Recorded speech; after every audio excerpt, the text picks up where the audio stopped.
On the night of Thursday, February 21st, another Falcon 9 successfully lifted several payloads into space.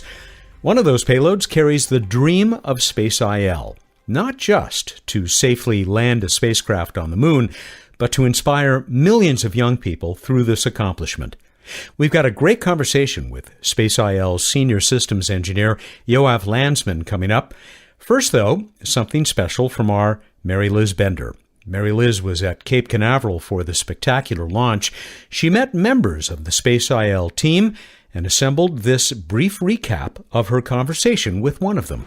I'm an engineer at the IAI. It's the Israeli Aerospace Industry. That's Mali Marton. I met her for a wonderful discussion on Cocoa Beach the day after the launch. So I came to Florida to watch the Bereshhet launch, and it's a very special experience for me. From where we were standing on the beach, we had a view of Bereshet's launch pad where Mali witnessed her first ever rocket launch. And it was very intense. I couldn't speak. I wanted to do a Facebook Live, but I couldn't speak. Many of her friends couldn't join her at the launch, but she kept in touch as they watched from Israel at 3:45 in the morning. My friends were sending me pictures of the kids waking up with blankets and sitting out in front of the TV. And it was really, really festive and a big excitement. I could really feel it all the way here. But it wasn't just her first rocket launch. It was extra special to Mali because she had a very personal stake in this mission. I started volunteering in Space IL in 2011, actually from the first day. I was helping them with the logistics stuff, and when I went with Kfir, one of the co-founder of Space IL, he was telling me about his dream. Kfir Damari, co-founder of Space IL, explained to Mali his vision to use this mission as an education outreach tool. And I think this is the moment that I realized that I will not be part of the engineering team, and I'm going to fulfill this educational vision. Mali spent 4 years designing and managing the Space IL education program.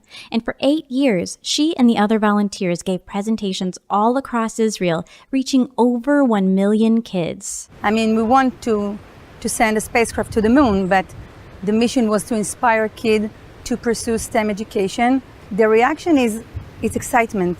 They are very inspired.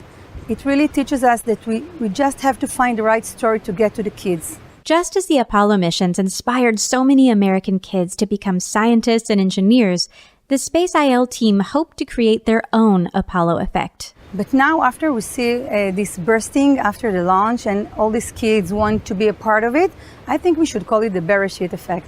If all goes according to plan, Bereshhet will land on the moon and complete its mission in April. But Mali says the education program will continue.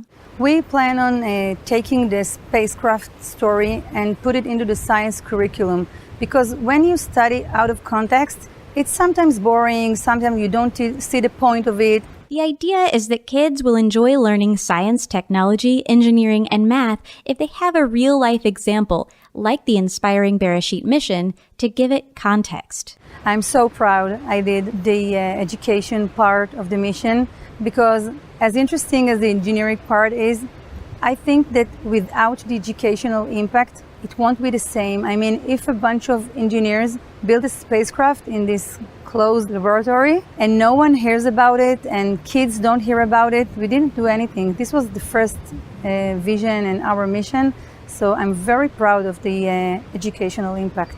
But Mali and the rest of the team didn't just teach kids about the spacecraft. Using nanotechnology, they added a collection of the kids' drawings, pictures, and messages to Bereshet's time capsule.